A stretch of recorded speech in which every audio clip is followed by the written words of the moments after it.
You're listening to the Hockey Podcast Network, your home for hockey talk covering every team in the NHL. New episodes every Monday.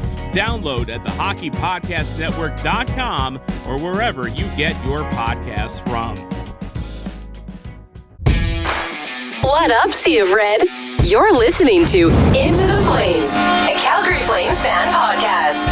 Your home for all things Flames and updates around the NHL. With your hosts, Raja Burri and Noah Eppelston. Into the Flames. New episodes every Sunday. Also, did you see the trade that Brad made today? Oh, Bradley, what are you doing? You don't learn. You don't learn, Brad. Sorry. His deadline right now looking like the 2020 deadline when he acquired Gustafsson and Forbert, except now it's Edmondson and Lyubushkin. It's unreal. What he gave up to acquire Edmondson was his offer for Chris Tanev. Yeah, really? You have those two valued at the same? No, Brad. That's not how it works, man. Oh, I don't know. God. The fact that the Maple Leafs even took that guy on was hilarious at the beginning. And now the fact that he hasn't changed his MO at all and he's still doing the exact same shit every deadline. Like, we picked up Joel Hanley off waivers. He would have traded a fourth round pick for that guy. 1,000%. Oh, 100%. Joel Hanley picked up off waivers. I actually like the pickup too. I think that's a good claim. His underlyings are really solid, and he seems like he's a very good character guy. And that's another piece you can add now to the Tanev trade tree. So, and he's going to be much more responsible in his own end than Jordan Oesterle, right? Like, Oesterle's been struggling very heavily of late. Does not look like an NHL caliber defenseman.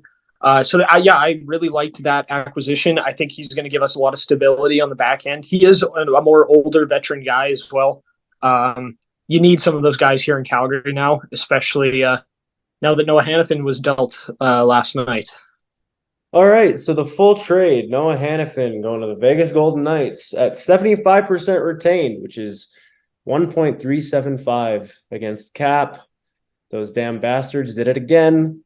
We acquired Daniil Miramanov and signed him to a 1.25x2 extension, a conditional 2025 first-round pick, and a conditional 2025 third-round pick.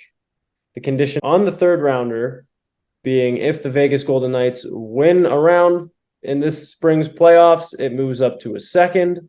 Pretty much guaranteed to become a second. I mean, if Vegas loses in the first, it's an absolute failure of a season for them. So it's pretty much a second-round pick. So now the condition on the first, in the event that Vegas possesses their own first-round choice in the 2025 NHL draft on March 10th, so after the deadline, and in the event Vegas's 2025 first-round choice is not a top 10 pick, this shit is double protected. Is not a top 10 pick. Vegas shall convey their own 2025 first-round choice to Calgary. In the event Vegas does not possess their own first-round choice due to the above-noted conditions, Vegas shall convey their 2026 first-round choice to Calgary. That one's going to have no conditions on it. So, yeah, okay, how are we feeling? To me, this is definitely the worst trade so far.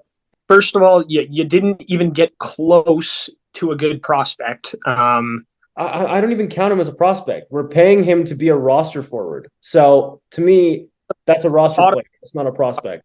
A lot of people don't know Miramanov was a forward up until, honestly, just a couple of years ago when he transitioned back to defense, just because of he was a little bit of a slower guy, didn't have what it took to be a forward, so he transitioned to the back end. Now, coming with that, he's got a wicked shot. I mean, I've watched quite a few clips of him absolutely ripping that thing, but he's produced very well at the AHL level. I mean, I think I saw that he had 68 points in 85 AHL games or something like that.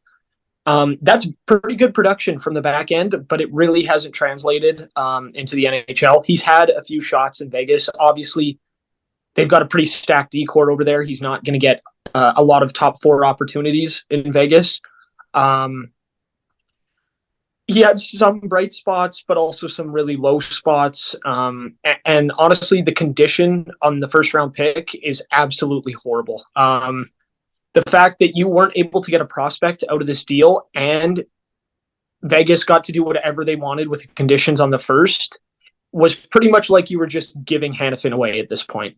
I mean, Kay, we've been told for the last 2 to 3 weeks now, it feels like, that, hey, Noah Hanifin is handcuffing the market and he's dictating exactly where he ends up. When that happens, team loses all leverage. It was really in the hands of Pat Brisson and the rest of his camp. They were telling us in advance that this trade was going to be underwhelming. Don't expect that we're going to get a haul for Noah Hanifin. So I didn't expect it. I saw Vegas and I went, okay, like a first is probably guaranteed in there. Hopefully a top prospect, right? We end up with a first, a second, and a roster forward that is immediately going to be likely playing in our lineup soon. I mean, he's here for the next 2.5 years. The thing with Daniil is, I will say, pretty cool to have a guy that sounds that driven from this first interview that he does in regards to, hey, I'm with a new team that's giving me a shot now.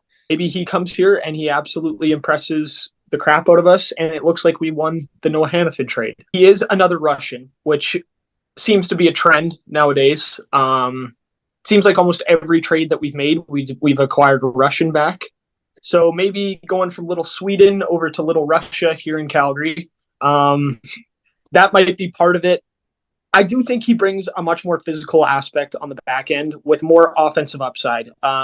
You got guys like Gilbert in the lineup. Like, yes, they're very physical on the back end, but they're not going to produce anything for you offensively, right?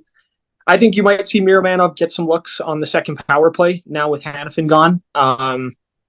Depends on who they have running power play 1, but I think he is going to be that third defenseman to slot into the power play.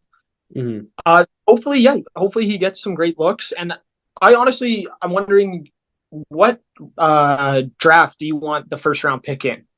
Because I've seen a lot of things. The 2025 draft is going to be very thin, and the 2026 draft is looking extremely deep. And that might have been part of why Conroy was so okay with the conditions on this first.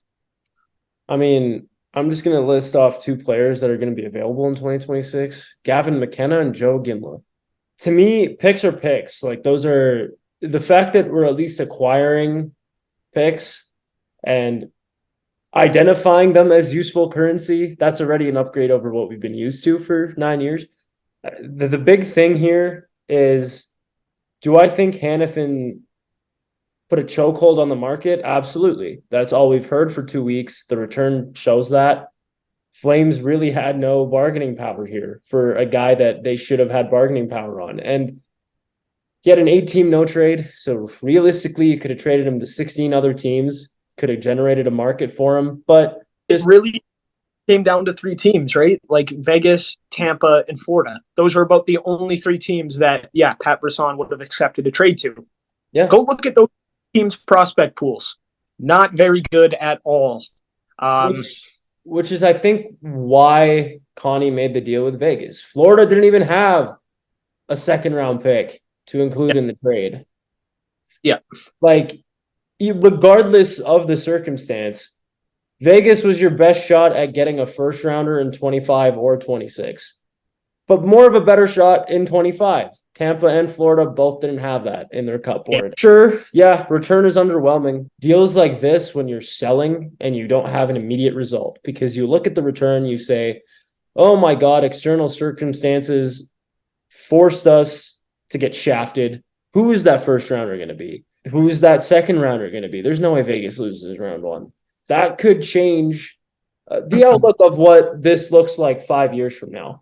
Obviously, thank you to Noah Hanifin for 5.5 years here. He was a great D-man to watch, fun to watch. I don't like that this sort of ended in a sour nature with his agent, calling the shots and doofs like Eric Francis. Did you see Eric Francis's take? Why should Hanifin play anywhere he doesn't want to sign? This is the one chance guys get in their career to call their shot. And I don't blame a single human being in the world for deciding how that shot should be played. What are you talking about? If he said this on July 1st, when he's a free agent and earned the right to free agency to choose his destination, I totally understand it. When you have a modified no trade clause and can go to 24 other teams while the agent is out here strong arming deals, trying to make sure that your franchise gets screwed, that's not the same thing. No, it's not. It's not his right. That's entitlement. There's a difference. Yeah. I mean, like, just this whole, I don't even know, like, just this whole situation surrounding it, it's not the way it should have ended, right? Like, Hanifin knew what was going to happen this year. He knew that the team was selling. It was the team's fault to try and still re-sign this guy. 100%. That's on management. That's on ownership. They still tried to get a deal done with Hanifin when you should have realized that this is an American, and he's been saying for a very long time. It's not like it was just this year.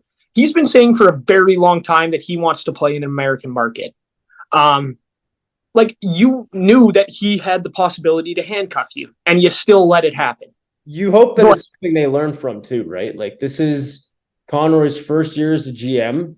Every GM has blunders unless you're named Kelly McCrimmon or Joe Sakic. He's allowed to have blunders, just not consistently and not often. And you know what? To me, I think he's going to learn from this. Whether that was pressure from ownership to keep, hey, go revisit Noah, see what's going on there. And whether that was his own doing of saying, well, maybe we can keep this guy and continually pushing for it. It's hard because, like, with Lindholm, he knew from the second he had that presser that he was trading Lindholm, and you could see it with the timing that he made the deal and what he got back. He knew it from the beginning that this guy getting dealt. When you have a guy that, when you have those preliminary conversations and he says no, the first no is enough. Don't revisit, because them revisiting, let Pat Brisson take advantage of the situation and go, hey, we're going to strong arm this entire negotiation. Oh, Dallas, you wanted him? Sorry, he's not signing in Texas. Don't even bother offering a deal. Meanwhile, Dallas probably had like a nice little package in there too. Something comparable to what Hampus Lindholm went for a few years ago. I'm at the point now where I'm just like, you know what? We moved on. This is the part where I'm battling internally. If Brad Treliving was here, Hanifin would still be on this roster and then released by the end of the year with nothing in return, or signed to something egregious over 8 years. And this scenario that we're talking about right now, although we're talking about it being a disappointing return, best case scenario out of all three of those scenarios. And I just think the most disappointing and underwhelming thing for Flames fans, especially, is just, it's like been the opposite of what the trade deadline should look like for a selling team. You know what I mean? Like, first you dealt Lindholm and you got a really good return for him. And then as you get closer and closer and closer to the deadline, the returns seem to get worse and worse and worse. When in reality, it should be the other way around, right? Like, teams, they get nervous, they want to load up for the playoffs, and then they're willing to pay more as the trade deadline approaches. But that's not happening here. Mm-hmm. I think what's kind of getting under the skin of Flames fans, because you did have to make the move, and you did get a decent return. That's going to bolster your prospect pool. You're going to have more success in the future because of this deal. But just because it's underwhelming right now, like, and it's so hard to explain. Like, nobody's going to be happy at the end of the day with this. But like, you go back and you look at Lucas Cormier in Vegas. How come you couldn't make that work in this deal? I mean, he's one of their top prospects right now, I know, but he's a left and right D, very good skating wise. Like, he's one of those kind of cornerstone pieces. Those are the kind of pieces that Flames fans are totally looking for, and that's why it's an underwhelming return, right? And just to add to that point, you didn't get a top two prospect out of Vancouver, Dallas, or Vegas in any of these deals. You got more quantity over quality. Not to say that Hunter Brustevich isn't going to turn into anything. I'm still a big fan of that pickup. I'm not sitting here talking down on what Conroy's done as a whole since taking over. Just this individual trade was a miss. Can't be too mad because this is everything that we've ever asked for, right? Like, this is the hard part for me. Like, I'm trying to balance my feelings towards this individual deal.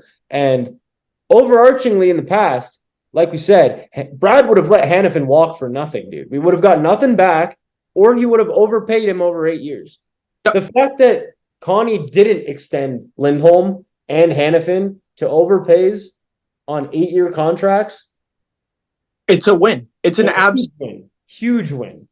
Like, it's been the same BS in Calgary for the last 15 years, and finally you have a GM who's grabbed his nuts and he's ready to completely tear this thing down and build it up from the beginning again. And people are going to nitpick and judge the little trades, but at the end of the day, he's doing exactly what this team needs in order to have success in the future. It doesn't matter if he got on a return for this individual trade. Like, you can pick all that stuff apart, but at the end of the day, it does not matter. What matters is that you're tearing this team down, and we're going to build up a new culture. We're going to build it up with young guys. You go and look at our draft picks now. We pretty much have 2 draft picks in the first 3 rounds of the next 2 drafts. That is beautiful. Is that not everything you ever wanted here in Calgary? Like, so yeah, I mean, people are always going to complain. That's the nature of social media and sports fans. But me personally, I can go to bed happy at night knowing that this team is going to look a lot better in the future because of deals like this. We know hockey games move fast, but with DraftKings Sportsbook, an official sports betting partner of the NHL, you can score faster than anything happening on the ice. This week, new customers can bet $5 and get $200 instantly in bonus bets. Download the DraftKings Sportsbook app with code THPN. New customers can bet just $5 on the NHL and get $200 instantly in bonus bets only on DraftKings Sportsbook with code THPN. The crown is yours. Gambling problem? Call 1-800-GAMBLER or visit www.1800gambler.net.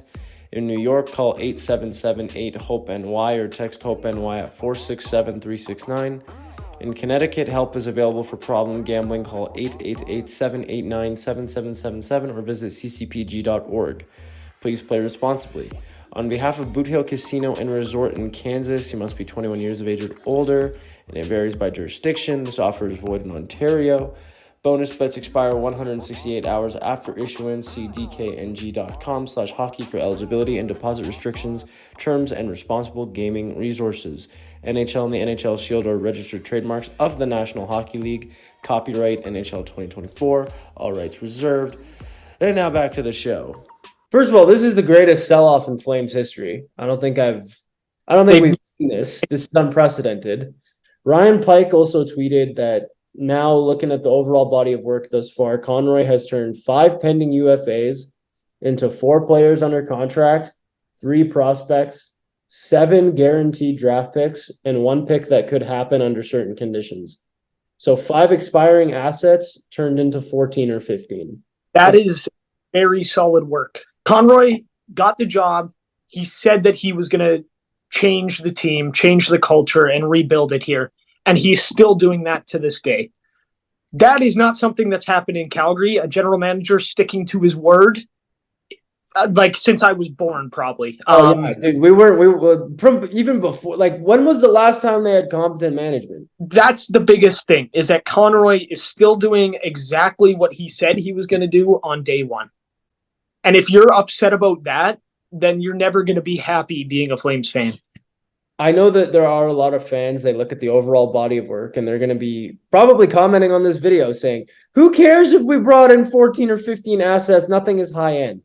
Like I mentioned earlier, we didn't acquire, for example, one of Vancouver's top 2 prospects, one of Vegas's top 2 prospects, one of Dallas's top 2 prospects.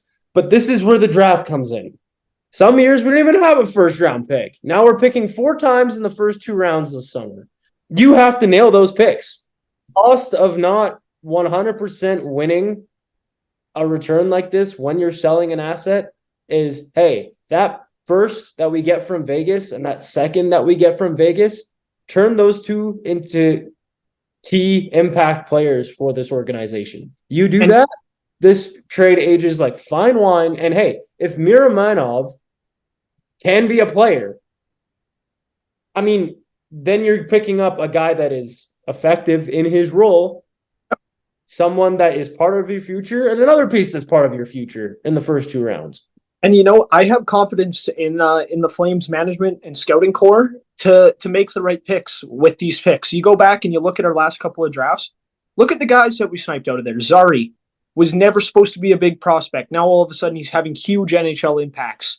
Jacob Pelche, later round picked, not supposed to be too amazing. Already had quite a bit of NHL experience. Pospisil, another guy that was not talked about a lot, but now is making a huge impact at the NHL level. I mean, the Flames have had some pretty good draft picks over the last couple of years, and a lot of that scouting staff, and I know Conroy was in on a lot of those draft picks, are still here, and they're still doing what they're doing, and I have full confidence in the Flames to pick up good players out of these drafts. We've talked about it a bunch that like the one area I'm not worried about is Craig Conroy having the final say. Recently, we have had blunders. Yeah. And Logan Stankoven, perfect example. Not to be, poopy pants over here, but the entire fan base and people following the draft were like, hey, Logan Stankoven's available. And they still went with William Stromgren. There are certain decisions like that where I'm still like, you can't have those. His bread and butter is in the drafting and developing world. I mean, Johnny Gaudreau would not have become a Calgary Flame if it wasn't for Craig Conroy. There are 2 sides of it. I just wanted to pull up that other end too, just kind of saying like that same staff, Todd Button and co. I mean, Todd Button's been like the director of amateur scouting since before we were born. It's interesting that he's, been there for how long now? Like 26 years. You still have guys in the organization that I'm like, okay, like the blunders that you had prior, you can't have those now. To be fair, though, you open up Cat Friendly and you look at those draft picks and how they're assorted, and it's like, ooh, okay.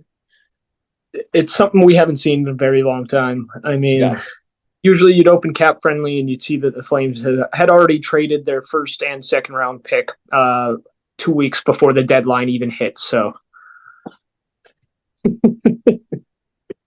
Oh God! Like, just don't.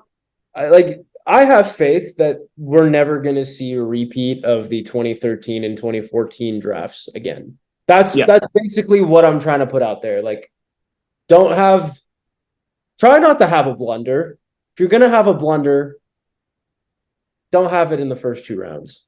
Yeah, this is where you're stocking up, and where the future of your club is literally resting. Like, I mean, listen, Vegas could totally suck by 2026. Their entire core is in their mid-30s and aging. See the metrics of, I think it was like top skating speed or something like that. And Vegas's D-core was like slow as hell. So I think that's why they picked up Hanifin, because he's going to be the one that's going to make stuff happen for them in transition. Go have fun playing with one of the best teams in the league, buddy. Yeah, it's funny that Jack Eichel won the BFF battle, eh? Yeah, right. Between him and Matthew, I was like, oh, it's going to be between Vegas and Florida, because Matthew and Jack are going to be like, no, mine. He's my friend. No, he's my friend. Yeah. It's like, yep, Jack won. And they're born 3 months apart, which is hilarious. But you know what? Miramanov's playing tonight. He is traveling tonight, so he will. Well, not tonight. Traveling today. He will likely make his Flames debut on Saturday. Hanley will draw in tonight, though, next to Dennis Gilbert. Yeah, I guess we could quickly touch on what the D-core is looking like now. So you've got Uyghur Anderson, Shillington Pahal is now your second pair. Hanley and Miramanov, when he's up here, that's your third pair. So another thing that I want to bring up, with the fact that Miramanov has signed an extension, he's here for the next 2.5 years. Now you have Uyghur, Anderson, Pahal, Hanley, and Miramanov with term. You signed Shillington. That's your D-core moving forward, even into next year. Look at that D-core. Next year, he knows he has to finish bottom 10 so that we keep our pick. Yeah. Does that D-core not help you finish bottom 10 in the NHL? Oh. Flames fans, we just need to be patient. We just need to be a little bit patient. It's going to be, I still think it's going to be really fun hockey to watch. There's a lot of guys on this team that They have their own unique skill sets. I still think it's going to be a lot of fun to watch. There is some nights where you're going to want to turn the TV off about 3 minutes into the second period. But those nights come with rebuilds, and just always look for the positives, look for the highlights, look for the development of the players. And before you know it, we'll be competing for a Stanley Cup again. So Pospisil, so talking about certain skill sets, 3-game suspension. Yeah, that doesn't surprise me. It's I originally said 5 games when he threw the hit, not for the hit itself. Just the fact that he's kind of been an unhinged animal on the ice for like the last. They want to send a message. It's exactly like Kachuk and Doughty in Kachuk's rookie year. That's exactly why I said 5 games after the hit, because even in the first, 15 seconds of that game, he absolutely crushed. I don't remember who it was, but he absolutely crushed him, and it was borderline like a hit from behind, and then in the third, he throws an absolute run from behind on Vince Dunn. And yeah, I said 5 games originally. He got 3. No surprise there. Like, do I personally think the hit is worth 3 games? No, but I understand why they gave him 3 games. Zari's out day to day. Coronado's up here. Zari was placed on the IR, so he will be retroactively available to be activated on Sunday, I believe. Kipper night was beautiful. Just a quick little summary there. Was at that game that Yegor Sharangovich is a stud. If anyone's deserving of extension papers, it's 17 and 58. And immediately get those done, please. Does Jacob Markstrom stay a Calgary Flame by the start of next week? We're just going to, add pauses in there for dramatic effect, and whoever's listening is going to think I'm slow. But let's see how. I really, since he made those comments in the presser about how things were being handled, I thought for sure he was going. But it's been really quiet on the Jacob Markstrom front, and I'm not sure if that's just because there's been so much noise around the Hanifin deal. But I think he stays a Calgary Flame into the offseason, quite honestly. Okay. That's fair. That's my prediction too. I think he's going to be a Flame for the rest of this season, and it'll probably be a summer deal. Now, I was listening to the Chris Johnson show this morning, and Chris Johnson did point out that the Devils are going to be making one last push to try to acquire Markstrom. I don't know what that entails. I feel like if the offer was good enough, it would already have been done. How is anyone going to believe what the Devils are saying right now? 2 days ago, they said Tyler Toffoli was not available for trade. And then last night, Darren Dreger tweets, "Oh, Tyler Toffoli is fully available for trade." What are you guys doing over there? Yeah, Yegor supremacy, by the way. I just want to put that in there again. Oh, yeah. Yegor is so good at hockey. I love him. Love him, dude. That shot is disgusting. Like, every time he shoots the puck, I literally it's just, oh my God. I just saw him in the slot, 50 seconds left on Kipper night. I was like, this is going in. I immediately stood up. 1,000. But yeah, we'll see what happens. The Devils kind of seem like the bipolar psych ward patient right now. They have no idea what they want to do. I wouldn't either. You're like 3-7 in your last 10, and everything's falling apart and burning up in flames over there. So they're worse than us. If Markstrom does get traded, he's going to be a Devil, right? Like, that's pretty much what it comes down to. So we'll see what the Devils do. If they get trigger happy and feel like they got to make a move here, then Jacob Markstrom very well could be a Devil. I feel like there might be a few more minor moves made. We'll see. Craig and company, you're doing good. Keep doing what you're doing. Don't take the Hanifin return slander personally. It's just individually this specific deal. Learn from it. Move on. Don't let extenuating circumstances affect your own internal work as a franchise happen ever again. You're still doing what you said you would do, Craig, and that's all that matters to me. So, X. If you guys like this video, hit that like button, subscribe, comment. Yeah, and happy deadline season, everyone. Go Flames, go. Go Flames, go.